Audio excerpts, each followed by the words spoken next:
Ladies and gentlemen, tumesikia sana. I will be the first to testify and repent. Because when it comes to reporting, sijui ni kitu gani kinaingia pale. You know that you're supposed to do it. But then there's that thing of that it's time consuming. I do know the Global Compact Network really follows up to get people to report, and it's something that becomes really tedious. So then I do understand that one of the commitments that different members of the Global Compact Network will make in this room will be mwaka huu hamtaombwa kuripoti, mtaripoti moja kwa moja. Si eti? Yes, wonderful. Mjipigie makofi kwa kweli. Ladies and gentlemen, we've got a few minutes to close off our panel. We're going to be witnessing the ringing of the bell, connecting with the exercise globally at exactly 10 a.m. At this point, I'd like us to take a moment to pause, and I'd like to go back to you. I'd like to bring us back into the room together for a moment. Earlier, I asked you to reflect on what you have personally done in the past year to advance gender equality. We have heard about what's happening from our leaders up here. I'd like to ask you, what is the one action you will take this year to move the needle forward? We have heard a lot from the stage. We have heard a lot about what's been done. But what is the one action you will take individually? And then within, of course, the company, the organization that you represent. And if that goal was already a goal you spoke about in your strategic plan, maybe now you talk about how you execute or how you leapfrog or multiply 10x on those results. If you haven't discussed it yet, this is where you can come up with an idea. And I hope that most of the things that have been spoken about up here will give you oomph, as well as inspire you in terms of the things that we can do to move forward. Rights, justice, action. We're hearing a lot about action up here. I'd like to, at this point, given the time that we have just ask us to bring to a close. I'll start with you, Ms. Varsine. As we move forward, what is the, if people within this room could leave with 3 takeaways really quickly from you, in terms of what do they need to do, what do we collectively need to do to move from speak, from rhetoric language, from tweetable conversations that sound good, to action. Because we've heard about a lot of things that have been done. We've had these conversations before, but somehow we're not moving as quick as we know we can. So what are 3 things that you'd leave us with? And that will be the same question to all of you. Karibu sana. I don't know that I have 3 things. I think I have maybe one very strong message. I think those sorts of things don't happen by themselves, right? So equality will not just happen because if we don't do anything. So I like the word that we've heard this morning about being intentional.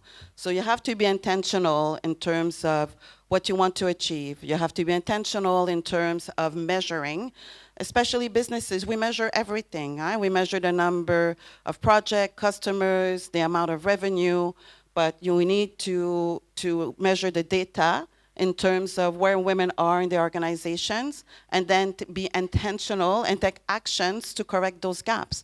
You need to have the data to look at salary gaps within your organization and take the measures to address those gaps.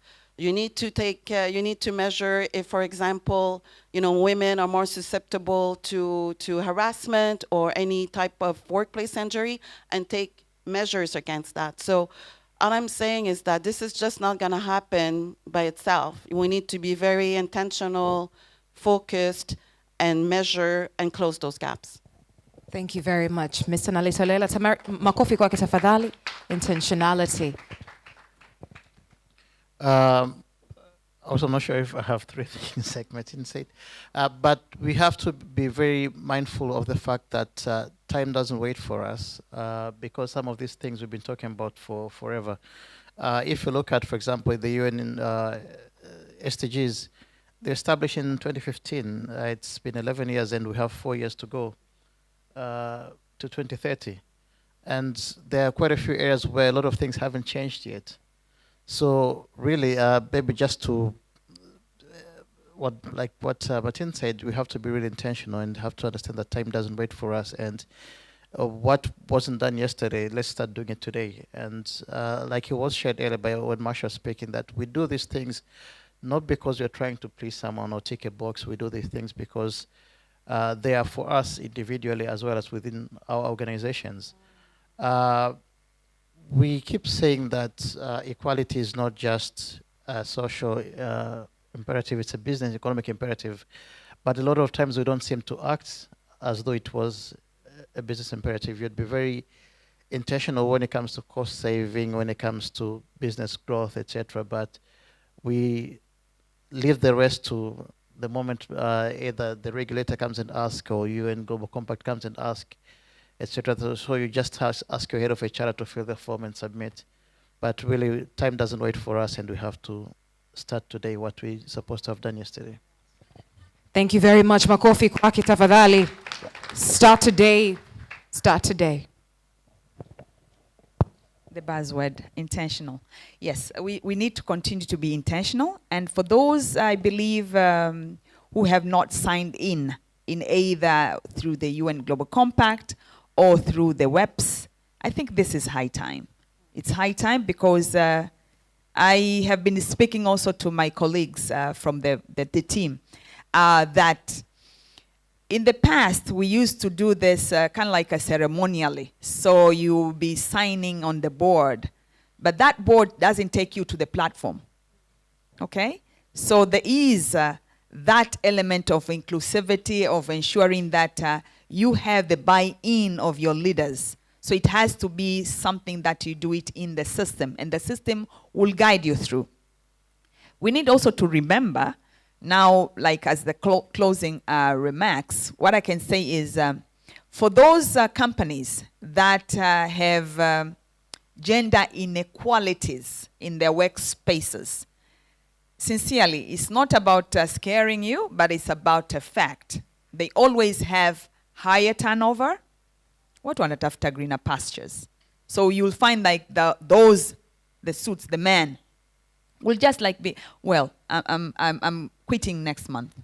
And this has been the trend because they go now to the greener pasture, to where they have been offered maybe a change of 100 grand extra.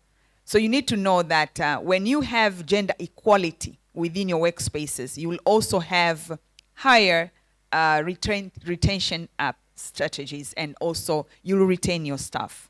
But again, we need also to know those places with gender inequality workplaces, they experience also lower employee engagement, right? Wanaona kama vile sio ya kwao, sio lazima. Yani hayo ni mambo ya kike. But again, you need to understand, once you balance there, you'll find everybody into the move.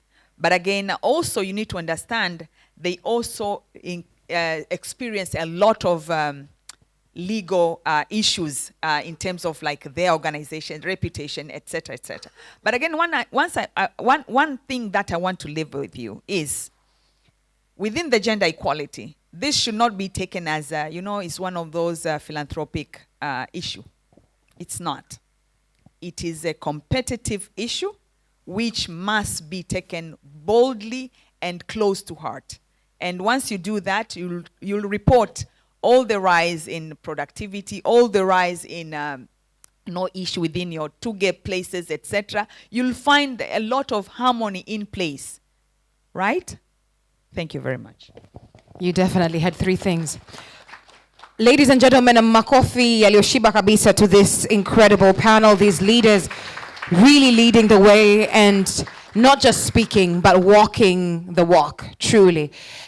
Tafadhali, may I ask you to stand right in the middle of the stage for a group photo before you head off. We are going to be presenting on the screen as we prepare to ring the bell so we can see different ninis from the stock market, but please stand right in the middle of the stage. Tuwapigie makofi, ladies and gentlemen, makofi kwao. We have heard a lot from this panel, and I do believe that it was not just rhetoric for you, but you had actual things that you garnered to be able to implement as you leave here. Asanteni sana. Please, you may take your seats. Intentionality. It's a word that can easily be a buzzword, something that we tweet, but we don't necessarily action. What does intentionality look like when it comes to you? What does being intentional mean for you? Equality does not just happen, it has to. Action is important, and that's what we are here to really stand on, to address. But then I'd also like to say, to address gaps, we have to notice gaps.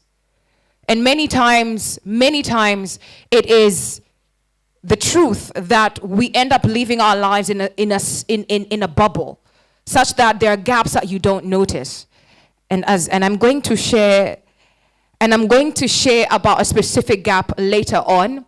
But right now, ladies and gentlemen, I'm going to ask you to prepare your phones.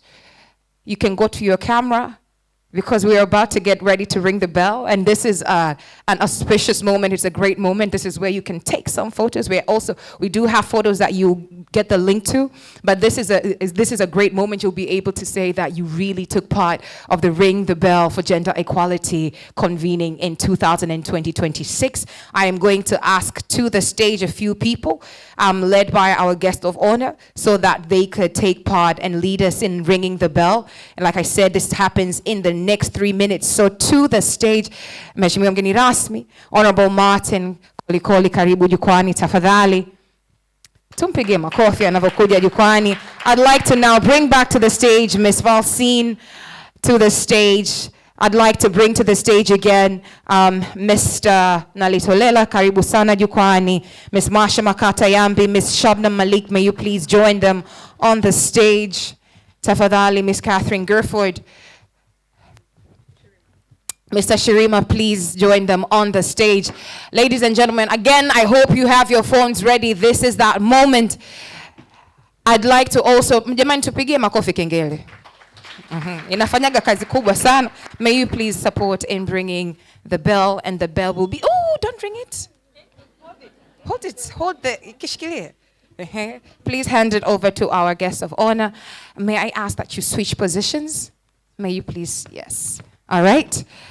Ladies and gentlemen, it is now 9:58 as we prepare to ring the bell, lakini tunaweza tukaendelea tukapiga picha as we prepare to ring the bell. Do we have equality here? Sawa. Sasa kitu ambacho inabidi tufanye. May I ask you to stand right here to do a quick switch? Yes. Okay, na selfies inapigwa.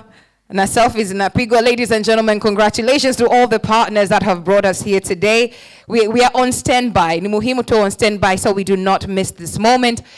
Rights, justice, action for all women and girls. We have a few seconds to go as we prepare to ring the bell, and I'm going to ask us to lean forward when it comes. So I don't see how you will all hold the bell, but we will try. We will try and we will ring the bell. Maybe utainyanyua kidogo, and by intentionality, our guest of honor is also tall, so it will help. It will also help. So again, we're counting down. We are in the final seconds. Mabibi na mabwana, I feel like a pilot that's letting you know that your plane is about to take off. We have a few seconds to 10 where we are going to ring the bell for gender equality and join the rest of the stock exchanges globally. Please reach for the bell together. Camera, tafadhali. All the camera people, do we have? Yes, this is it. On 3, 2, 1, let's go. Ring the bell for gender equality. Mheshimiwa, rock the bell. Yes. Wonderful. Thank you very much. Ladies and gentlemen, a hand of applause. Just to let you know that right in that moment, the stock exchanges globally have rang the bell for gender equality. This is not just here, Tanzania. So we've joined the globe led by the Dar es Salaam Stock Exchange and the partners. Asanteni sana. Makofi tena kwao. Please do take your seats.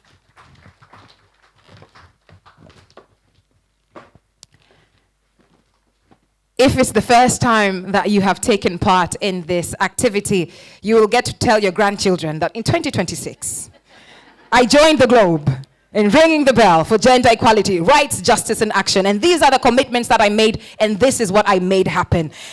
Yes, because the future generations will ask, what did you actually do?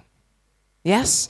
And we are at this point, we have heard about data. We have heard about the importance of making sure that we know where we stand. And so at this point, as we've rang the bell for gender equality, we're going to really now go into where do we stand? What does the gender equality snapshot of 2025 look like? Are you curious? Yes, we're all curious. Ladies and gentlemen, to take us through the gender equality snapshot of 2020-25, I'd like to bring to the stage the UN Women Acting Country Representative, Ms. Catherine. Give for the hand of applause to her, Mabibi na Mabwana. How did we do? Thank you so much. Good morning, habari za asubuhi. It's a real pleasure for me as the acting country representative of UN Women to be here. It's never easy to follow the ringing of the bell, but I look forward to having the opportunity to share some information from a recent snapshot that we have developed. We have a presentation, but I'm going to start, and I hope it'll be visible. So first, though, I really want to start out by saying that what we heard already at the fireside chat, which was, I think, incredibly insightful. A lot of the things that we're hearing are very much reflected in and going to be reinforced in what I'm going to share here. And I think this point around intentionality is critical. Data, which I'm going to be highlighting a few of the data points that we have from this work that we've been doing. But I think also one word I want to add to these kind of maybe buzzwords is integration, integrated approaches. And I'm going to be talking a little bit about that in relation to the gender snapshot to really focus in on the role that every single stakeholder, every single partner has to play in advancing gender equality here in Tanzania and globally. So if the presentation doesn't happen, it's okay. But if it comes, I'll turn to it. But just to say, as UN Women, for the last several years, we have been producing globally a gender snapshot every year, which is really leading data, global data, on the state of affairs of gender equality across the 17 Sustainable Development Goals. Here in Tanzania, thankfully, this is the first ever gender snapshot for Tanzania. We've used a similar methodology. We have worked closely with national statistical institutions. We've drawn on national data, but we've also looked at other data sources to what we say triangulate, to reinforce, to verify. And we've also worked across the UN system, so drawing on various resources to get the picture that we have. And what I want to emphasize, and I mentioned interconnectedness, the framing for this gender snapshot that we are, this is a pre-launch, so you're getting a view into it before it's out. But the framing that we have used is really about interconnection, and it's about the 6 transitions.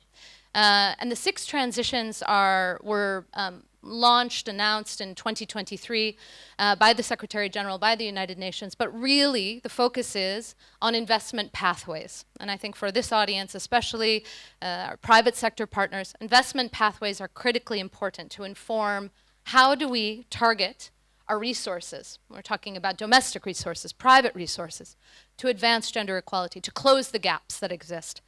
And these pathways, I just want to mention, are around food systems, energy, digital connectivity, education, jobs and social protection, and climate and biodiversity. And I think that we can all agree that those are all of critical importance, but they rely on multiple actions.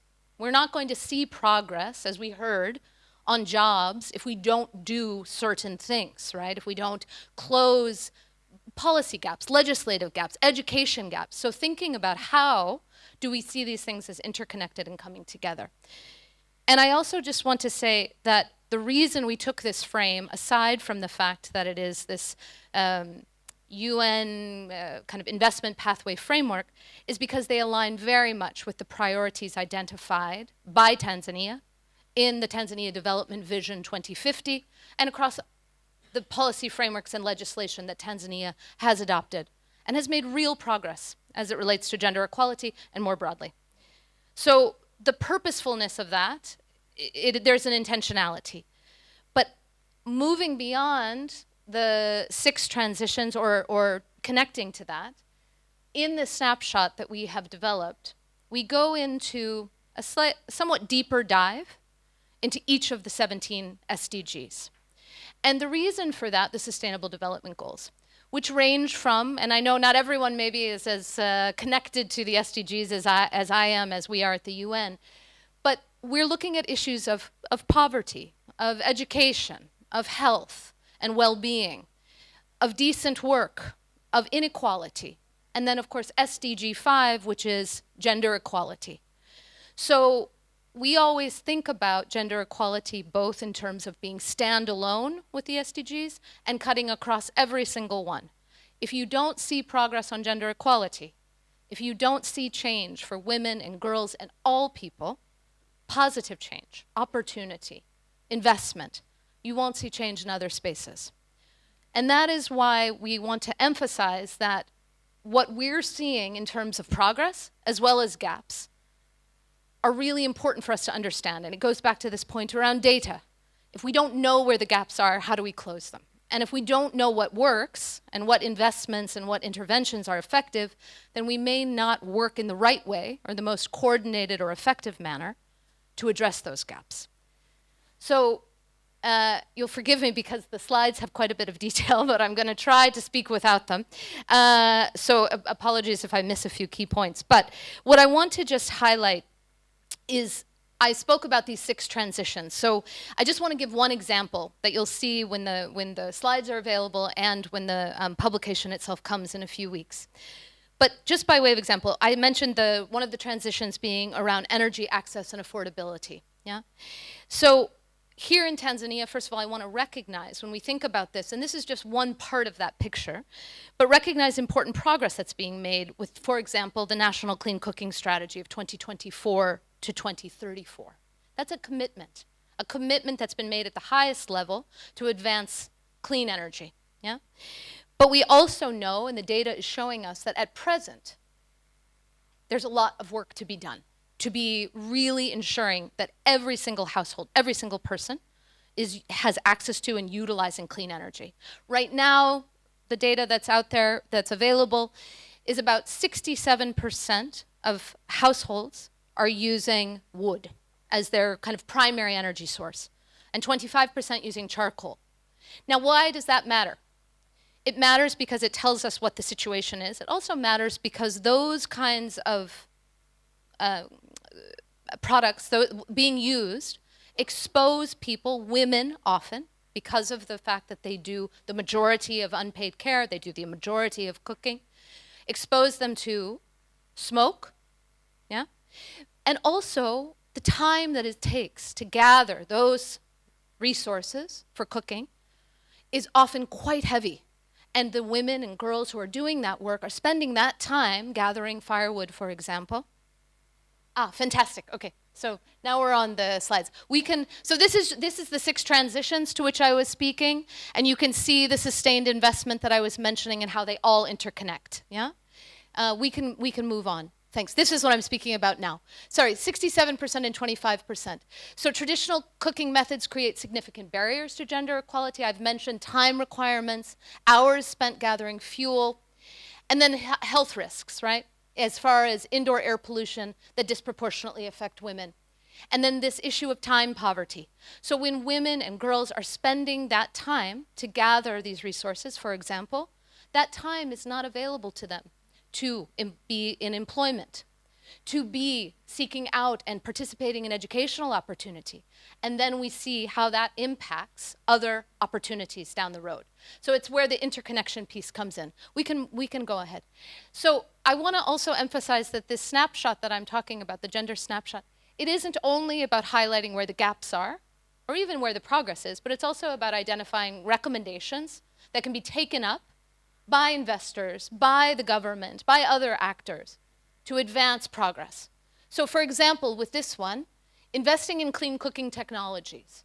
scaling up infrastructure for clean fuels and energy efficient stoves, and prioritizing particularly rural areas where only 2% have access to clean cooking solutions. So that's where the data piece comes in. How do we drive our investments? Where do we put our energies? Involve women in energy planning. We heard about leadership. We heard about women being part of solutions. So, for example, creating meaningful participation spaces in national energy planning, as well as designing solutions that really are responsive to women's specific needs and demands. Raising community awareness. We know women and girls, they're part of communities, they're part of families, they're part of, this entire nation. They're meaningfully engaged. But then we have to have communities on board. We have to have communities engaged. And looking at what does that mean then if we're affecting change across different SDGs. Clean energy investment can create these ripple effects on SDG 3 around education, SDG 4, economic growth, and climate action. So that's important because it comes back to interconnection. We can go on. I'm gonna try to speed up. So gender equality is essential for achieving all 17 SDGs. I've highlighted this. And here we're going to see, okay, I won't be able to go into every single one, but I do want to give everyone an idea of the kind of information that is available in the Gender Snapshot. This is for Tanzania, drawing on available national data, as I mentioned, looking at, for example, the DHS, the Tanzania Demographic Health Survey, and various other sources of information. But this gives you a kind of little picture around each of the SDGs, some of the key data points, some of the key gaps, some of the key issues that we're seeing. So for example, poverty is slightly gendered, with 27% of female-headed households compared to 26% headed by males living in basic poverty. So that gives you a sense of the difference, right? It's good, it's not wider, but it shows that women, female-headed households, are experiencing more basic poverty. We see also that women are significantly underrepresented in areas of leadership, accounting for only 27% of senior and middle management positions in 2022 here in Tanzania. I know we heard other statistics about more broad statistics. We can go on. I'm not going to highlight every single one. I was just talking about energy, time, gathering of fuel, wood, looking at on water. Women and girls bear a disproportionate responsibility for water collection in areas without on-site potable water, with those aged 15 and older responsible for water collection in 79% of cases. So that's just, these are examples, right? Only 14% of women having reported ever using the internet. It's quite stark.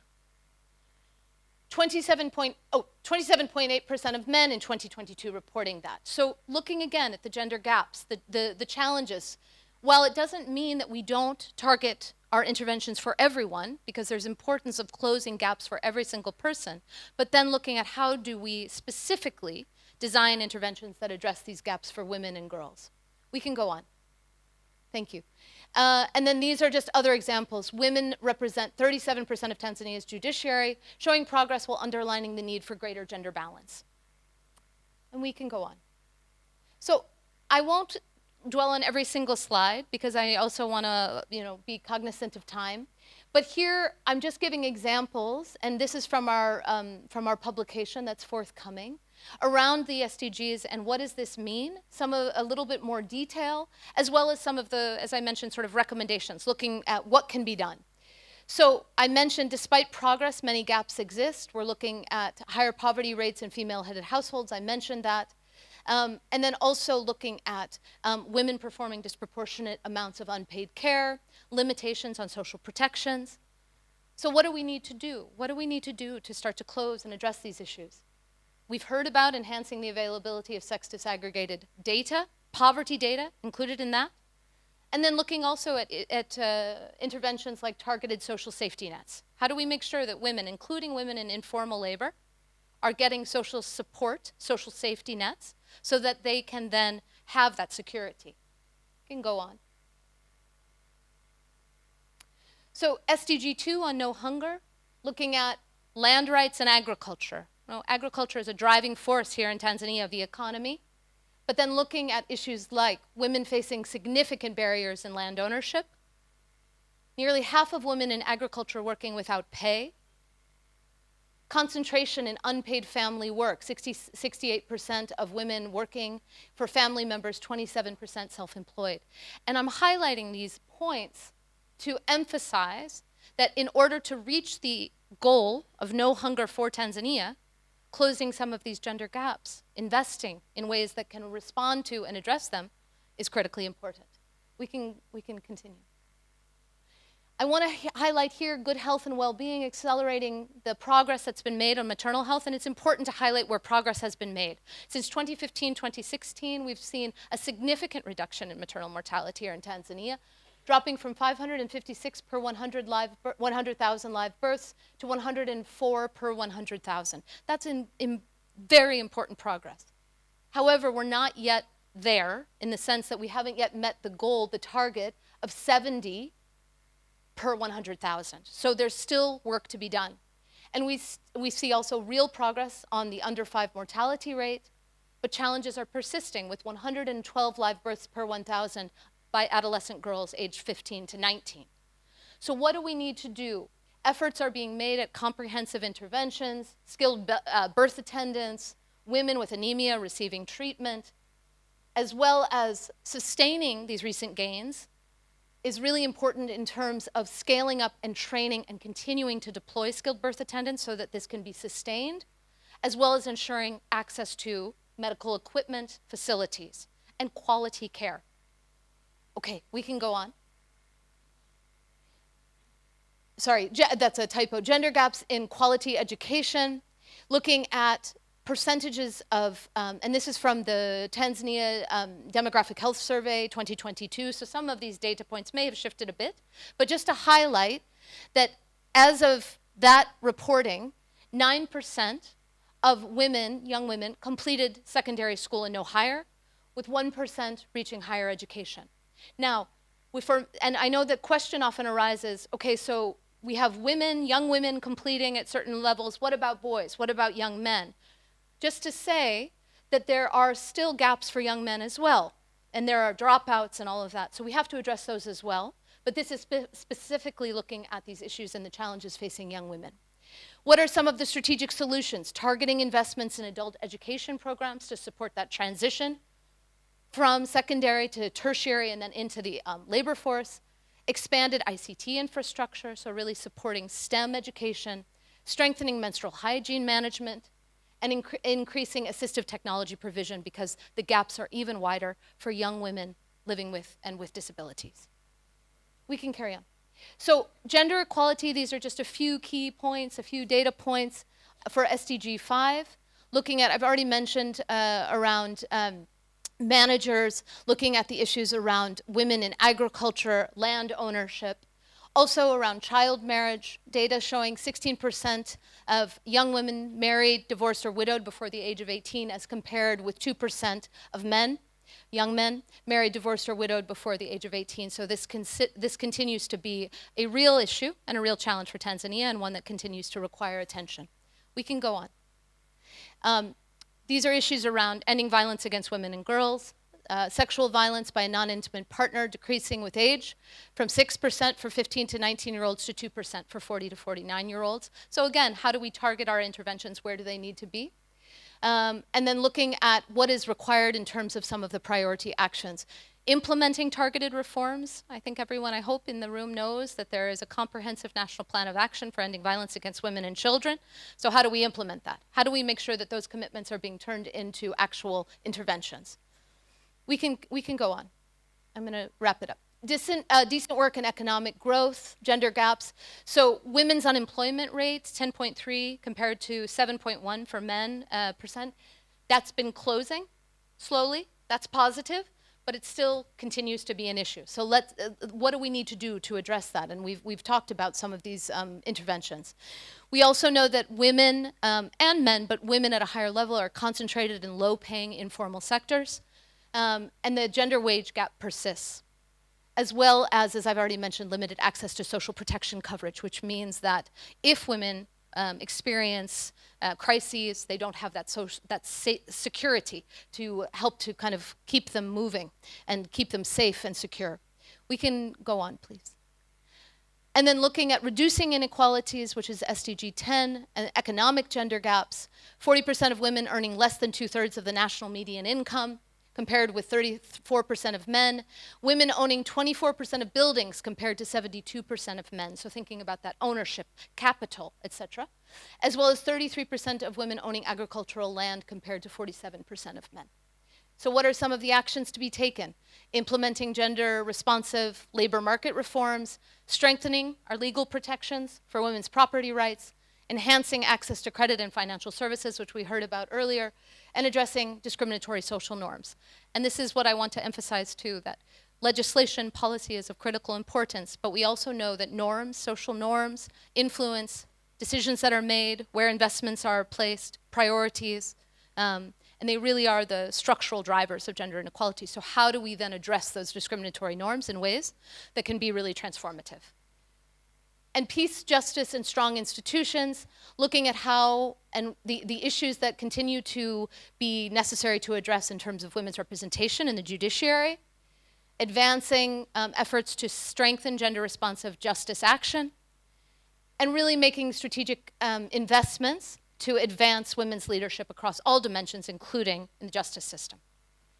So I think in closing, what I want to emphasize is that the intention of the Gender Snapshot is to provide this data, this information, that is useful for policymakers, for private sector, for companies, for all of us in this room and beyond, to inform decisions that are taken, investments that are made, and ensure that we are all working together to advance progress for women and girls and everyone here in Tanzania and across the world. Thank you so much. Asanteni sana.